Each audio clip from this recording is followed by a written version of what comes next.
Olá, aqui estamos para uma série de vídeos, uma série de aulas, por assim dizer, sobre os livros do Novo Testamento. Vamos estudar alguma coisa sobre cada um dos livros ou dos blocos de livros, dos grupos de livros do Novo Testamento, a fim de lhe dar algum material adicional, alguma ajuda para que você, em seu ministério, como professor da escola sabatina, como líder da igreja, possa ter um ministério mais eficiente, possa ter informações que poderão ajudá-lo no seu trabalho na igreja. Assim nós esperamos. Estes vídeos, estas aulas, estão sendo preparadas pelo Departamento de Escola Sabatina e nós realmente esperamos que sejam uma bênção para você em seu trabalho como professor da escola sabatina. Nesta primeira aula falaremos sobre os evangelhos sinóticos. O que significa evangelhos sinóticos?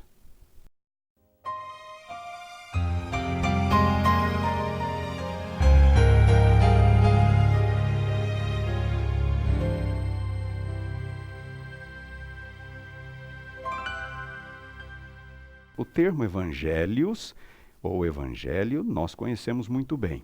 Talvez nem todos estejam familiarizados com a palavra sinótico. Vamos então, passo a passo, procurar entender do que se trata. Em primeiro lugar, a palavra evangelho. O que significa a palavra evangelho? Esta palavra tem basicamente dois significados. Um sentido básico da palavra era uma palavra grega, euangelion, significava simplesmente boas novas. Ela teve uma evolução semântica em que ela passou por... o seu significado evoluiu, mas eventualmente veio a significar boas novas. E no Novo Testamento esta palavra é usada especificamente para as boas novas do reino. Nós vemos em Mateus capítulo 4, versículo 23, Jesus iniciando o seu ministério, anunciando, pregando as boas novas do reino. Em seguida, ainda no período apostólico, nós vemos em Atos capítulo 20, versículo 24, por exemplo, a palavra evangelho significando as boas novas da salvação.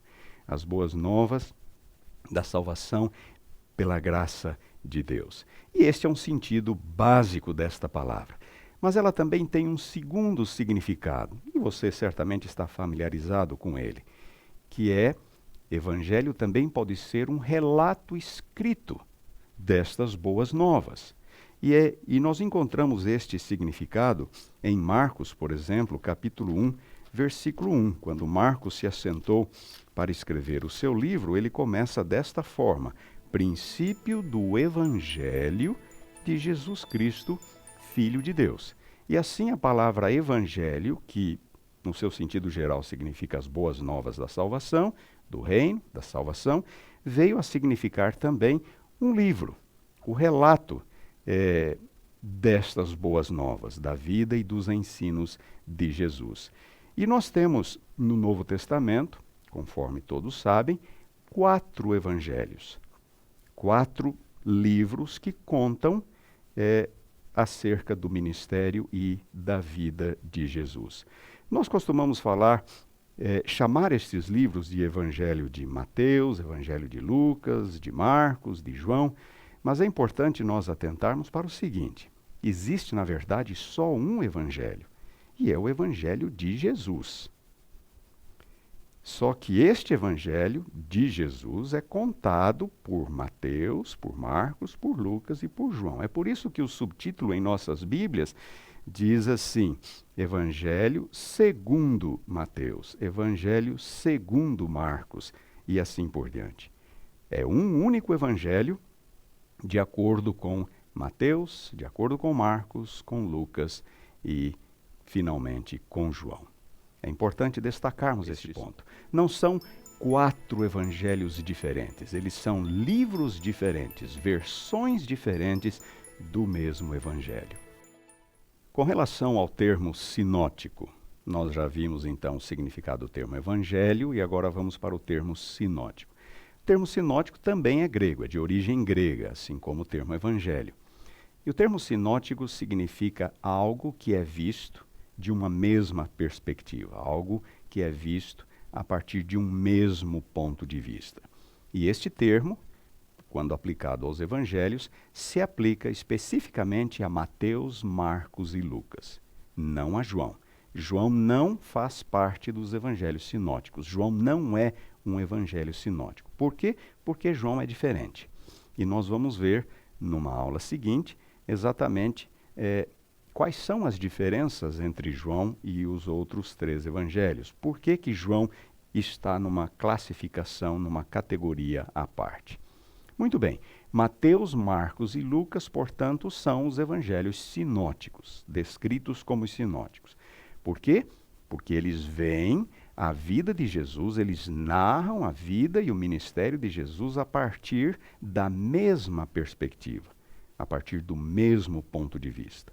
O que significa dizer que eles são muito semelhantes entre si. Como eu disse, João é bastante diferente. E o que é que torna estes evangelhos semelhantes? O que é que faz com que Mateus, Marcos e Lucas sejam, então, classificados, colocados no mesmo grupo, na mesma categoria, como evangelhos sinóticos? Em primeiro lugar, é a interdependência literária. E aqui há um ponto que talvez possa ser novidade ou surpresa para algumas pessoas. Quando eu digo interdependência literária, eu quero dizer que um se baseou no outro na hora de compor o seu evangelho. Talvez nós devêssemos fazer uma diferença neste momento entre revelação e inspiração. Revelação é como a mensagem chega ao profeta ou ao apóstolo. Ela chega de Deus, de modo sobrenatural, por meio de sonhos ou por meio de visões. Isto é revelação.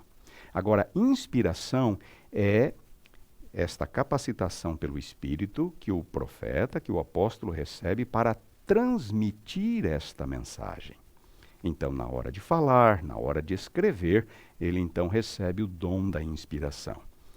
Portanto, preste bem atenção. Revelação é como a mensagem chega. Inspiração é como o profeta ou o escritor passa a mensagem adiante. Nem todo profeta inspirado recebe o dom da revelação. A revelação geralmente ocorre com relação àqueles pontos aquelas informações que o profeta não teria como conhecer ou saber por si mesmo. Muitas outras vezes ele escreve sem a necessidade de uma revelação. Ele é apenas inspirado por Deus para passar adiante esta informação.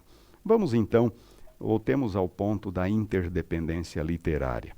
Lucas capítulo 1, versículos 1 a 4, é um texto muito interessante, onde o evangelista diz o seguinte: visto que muitos houve que empreenderam uma narração coordenada dos fatos que entre nós se realizaram, conforme nos transmitiram, os que desde o princípio foram deles testemunhas oculares e ministros da palavra, igualmente a mim me pareceu bem, depois de acurada investigação de tudo desde a sua origem, dar-te por escrito, excelentíssimo Teófilo, uma exposição em ordem, para que tenhas plena certeza das verdades em que fostes instruído.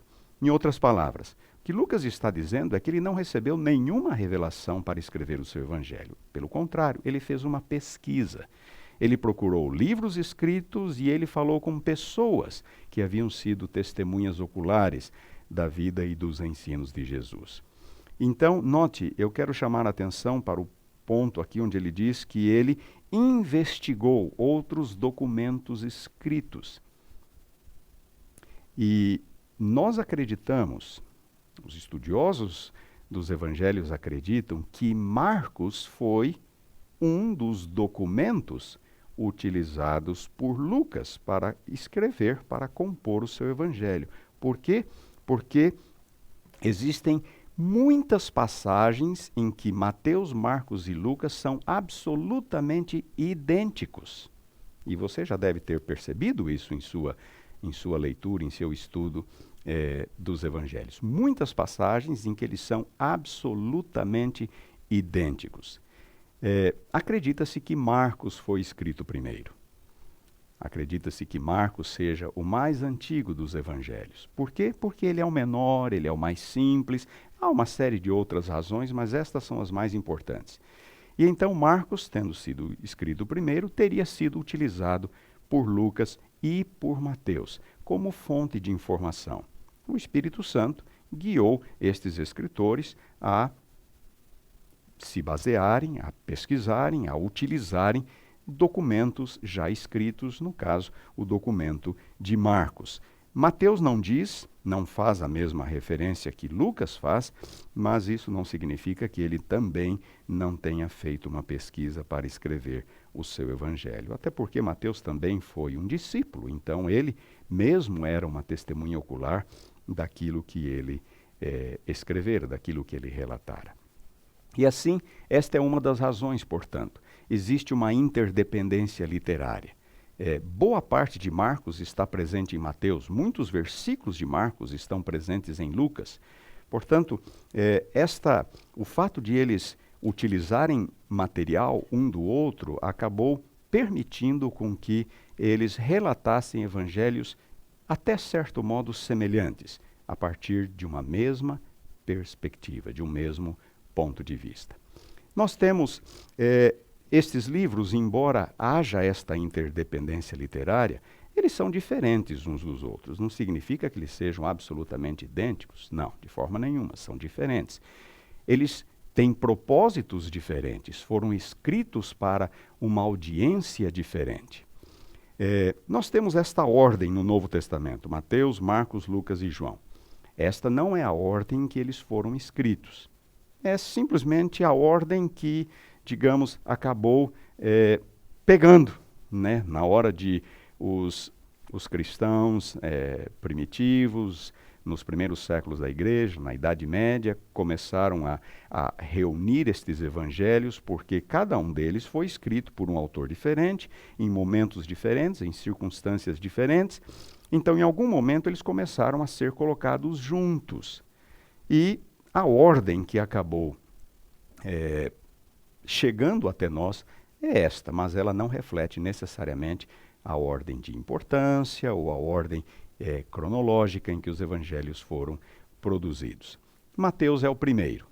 E Mateus talvez seja o primeiro por ter sido o evangelho, sempre o evangelho mais usado na história da igreja cristã. Por algum motivo, Mateus é o primeiro. Vamos falar um pouquinho sobre o autor.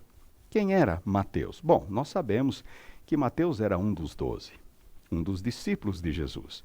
Ele era um coletor de impostos, um publicano. Nós temos essa informação em Mateus capítulo 9, versículo 9. Seu nome era Levi Mateus. E ele estava ali no seu ofício, no seu trabalho, um dia em que Jesus lhe apareceu e o chamou para que se unisse a ele, para que o seguisse como discípulo. Vem e segue-me. Outro detalhe interessante é que este chamado de Mateus ocorreu mais para o final do ministério de Jesus, o que significa que nem todos os discípulos ficaram 3 anos e meio com Jesus. Mateus deve ter ficado um ano e pouco aproximadamente. Quando foi que Mateus escreveu seu evangelho? É difícil datar os evangelhos. Não temos uma informação muito precisa, uma referência muito precisa. Mas acredita-se que Mateus deve ter sido escrito um pouco antes da destruição de Jerusalém, nos anos 60. Jerusalém foi destruído no ano 70. Então, 60, 65 aproximadamente, é uma estimativa bastante razoável. Para quem Mateus escreveu o seu evangelho? Bom, a audiência, os destinatários do evangelho, estão bastante relacionados com o propósito. Quando nós estudamos o propósito do livro, já que nenhum deles é específico quanto à sua audiência, nós temos que verificar no próprio livro, fazer as nossas inferências para definir, então, tentar definir da forma mais clara possível. Qual é o propósito de Mateus? Bom, Mateus destaca a genealogia judaica de Jesus, como Jesus remonta a Abraão, a linhagem de Jesus, como Jesus remonta a Davi, Davi é um personagem importante no livro de Mateus. Nós verificamos que a messianidade de Jesus é um tema extremamente importante para Mateus. Ele faz questão de destacar que Jesus é o cumprimento das profecias messiânicas. Jesus é o descendente de Davi, ele é o herdeiro do trono, o herdeiro de Davi. Ele nasceu em Belém, na cidade de Davi. O termo Davi, por exemplo, ocorre 17 vezes no Evangelho de Mateus. É o evangelho que mais menciona Davi. Lucas, por exemplo, é o que mais se aproxima, 13 vezes. A expressão filho de Davi é usada 9 vezes por Mateus, ao passo que em Marcos e Lucas, combinados, essa expressão ocorre apenas 3 vezes. O que significa que a ênfase, ou uma das ênfases de Mateus, é exatamente apresentar Jesus como o Messias davídico, aquele da linhagem de Davi, que cumpre as profecias messiânicas e que o qualifica, portanto, para ser o Messias de Israel, o rei, o novo Davi, o filho de Davi. Existe uma discussão quanto à língua original deste evangelho. Mateus escreveu em grego ou escreveu em aramaico? Existe uma citação de um pai da igreja que diz que Mateus escreveu as declarações de Jesus em aramaico. Como nós não temos absolutamente nenhum manuscrito de Mateus que não seja em grego, não existe nenhum manuscrito de Mateus em aramaico, muito menos em hebraico. O que nós temos são traduções feitas séculos mais tarde, na Idade Média, de Mateus para o hebraico. Mas os manuscritos mais antigos são todos em grego. Nós deduzimos que Mateus foi escrito originariamente em grego. Mateus até pode ter tomado algumas notas em aramaico, como diz esse pai da igreja, mas quando ele finalmente se assentou para colocar essas notas juntas e para produzir o seu evangelho, ele o fez em grego. Os especialistas revelam claramente, atestam categoricamente que o evangelho que nós temos hoje não é tradução em grego. O evangelho em grego é a língua em que Mateus originariamente escreveu o seu evangelho. Assim, chegamos ao término desta primeira aula e ainda temos 2 evangelhos sinóticos para discutir e o faremos na aula seguinte. Obrigado por sua atenção.